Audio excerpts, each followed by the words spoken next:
Energy that the crowd brung. I seen the fans traveling, so it was a pretty decent experience. I know that there wasn't suspense on Selection Sunday since you guys weren't on the bubble, but when you saw Iowa State just get announced, what was that moment like for you? It was big, man. It's my first time playing in March Madness, so I'm really excited. I'm ready to go.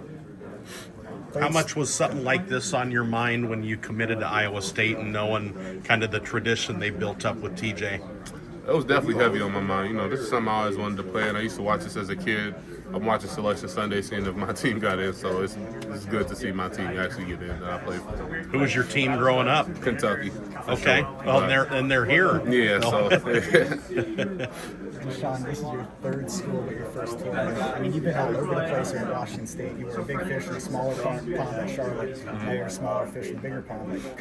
Have you taken, in the last week, a minute to just take a deep breath and realize, like, I'm here? Like, could you imagine you being here in the tournament at Iowa State? Yeah, absolutely, man. I've always believed in myself. I always knew that one day I'd be here. It's just about seizing the opportunity, man. I thank God every day for this opportunity because, I've had basketball stripped from me with my injury before. So I'm just happy to be here, man. Is there a different feeling being here now where it's win or go home? I feel the pressure, but there's really no pressure. We put in the hard work every day. We know what we do every day, so I think it's just about going out and showing and proving that. As you guys watch Lipscomb, do you think that you and Josh could be difference makers in that game? And are you kind of excited to get out there because of that? Yeah, I'm just ready to play. It doesn't matter who's out there. I'm gonna go at them. I'm gonna attack. I'm gonna play our game. We're gonna play our game regardless. So, me and Josh gonna attack anyway. How much of a feeling is there amongst all you that we got to step up, pick up some slack with Keyshawn being out for the postseason? We've already talked about that a lot. I think Heisey and Kelderman are going to come in and do their jobs. Just pressure on Taman somewhat that I guess he may feel, but I think he does his job anyway, so it's not really any pressure, I don't believe. Can you kind of talk to the progress that you're Cade's absence. What have you seen out of his mindset the last week or so? Have you guys been preparing for this? And I'm guessing there's more minutes available. Yeah, I've seen just excitement from him, being locked in.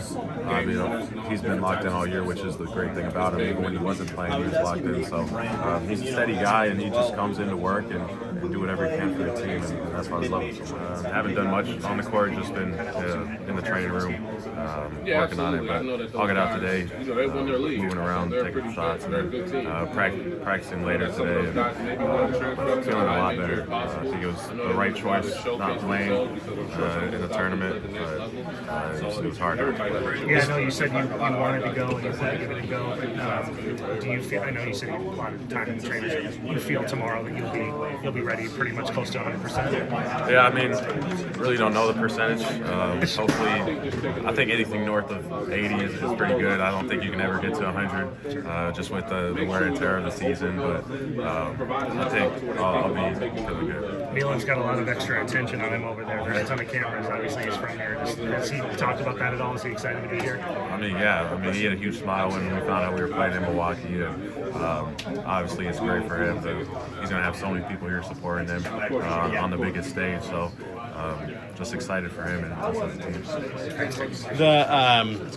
You played through a shoulder. You played with the thumb. The groin thing, that's probably a little different animal, right, to have to deal with. What's that process been like for you?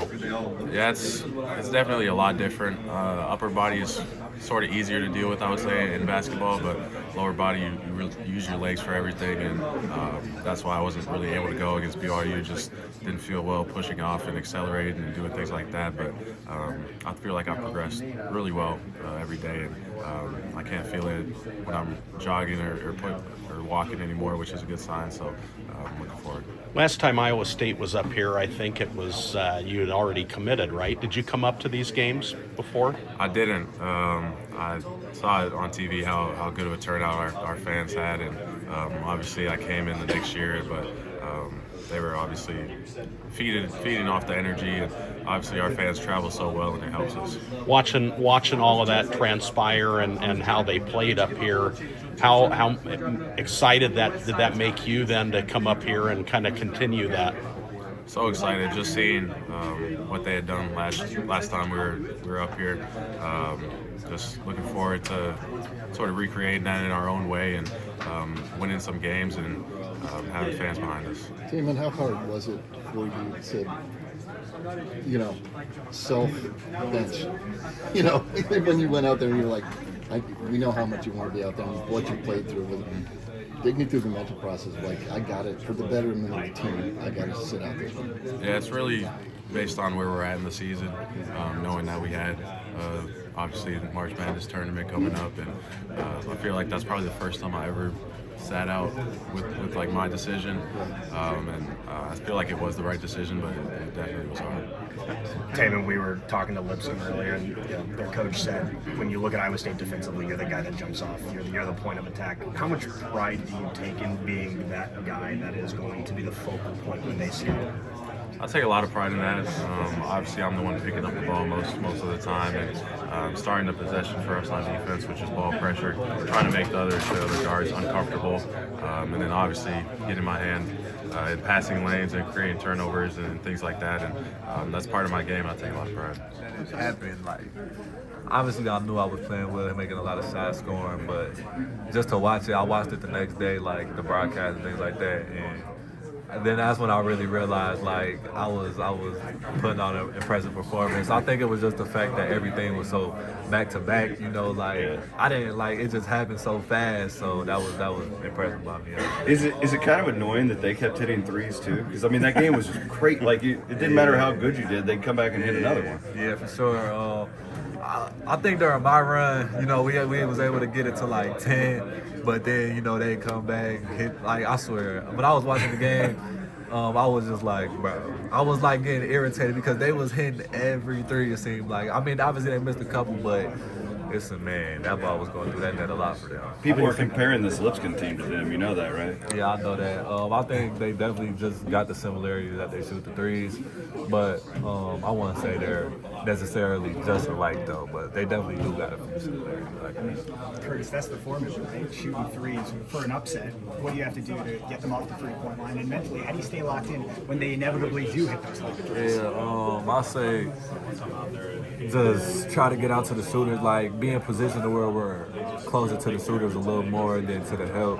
Just because sometimes teams like them BYU, they drive to pass the ball and they get those good looks. It's more than likely going in. So just try to stay closer to the shooters instead of getting more towards the help and try to live with our length at the rim instead of two coming to the ball. I know you probably haven't had a ton of time or inclination to think about the season as a whole yet, but when you do look back at the last 4 months, I guess, how do you think about it or evaluate it to that? Man, it just brought its highs and its lows for sure. Obviously, we started out, whatever and won, and then I think the Arizona game might have started the little downhill stretch. We lost 3 in a row. Was just going through a lot of things, injury-wise, health-wise. It feels like it's been going on all season, but we still was able to, get to be a 3 seed in the tournament. So I wouldn't say that, the season was like a letdown or nothing, because a lot of teams would kill to be in our position. So, I mean, I had a lot of fun, still having fun, and I'm just, embracing every moment that's coming with it. How does that, I guess, inform how you look at this week and I guess the rest of this tournament? And, it could be over any time of the quarterback. So you said, like, what's my outlook on this week and everything? Yeah, the tournament. Yeah, man, I'm so just, like, grateful to play in this tournament because just you watch it growing up, like, and you don't get that many, like, chances at it, you feel me? Like, it's my last one, so I'm just looking forward to it a lot. Hopefully, we make a good run. I wouldn't want to lose, today or tomorrow. I'm trying to make it next week and then hopefully the next weekend, but obviously it starts tomorrow. And I'm just gonna give it everything I got, really. How's your role changed maybe a little bit with Keyshawn's deal and more kind of on the ball duties? And is it a fine line between wanting to take charge and then also keeping the other guys involved? Yeah. I feel like just, if I get a look, everybody wants me to take it, so I don't really feel like offensively, anything changes. I might just get a couple more shots because obviously Keyshawn's like our second leading scorer, I think, so there might be more shots out there and I'll take them if they're there, but just trying to let the game come to me still regardless. And then defensively, obviously, you know, he's one of our best defenders, so got to just try to pick up, you know, what he does as best as I can. In BYU, it seemed like they changed how they defended you maybe a little bit in the second half. And how does that kind of naturally open things up for your teammates to keep those guys involved? Yeah, I feel like it helps our team because they're basically playing 4-on-4. You know, when the defender is kind of just not trying to let me get the ball, they might start guarding me at half court even if I don't have the ball. So that leaves the other 4 guys with a lot more space and makes it easier on them to get to the lane and things like that. So yeah, that's how I say it. That's how it gets easier for them. All right. To watch games or I grew up a Bucks fan. I came to the Bradley Center a couple times before that got knocked down. And obviously came to the Five Surf 2 or 3 times for a Bucks game, and then came to the Marquette game once. So I came here. I never played here, but I came to watch. In the Deer District at all, Milan? Did you ever do that? Yep. I think it was Eastern Conference Finals versus the Hawks. I'm pretty sure. Came to that. Sadly, I couldn't go to the finals because we were playing an AAU tournament somewhere. But I mean, it was really fun being there. Did you grow up trying to emulate any of the Bucks players or anything? Not really. A couple of my favorites are Ersan Ilyasova, know him. Brandon Jennings, obviously Giannis, Chris Middleton, a couple of those guys.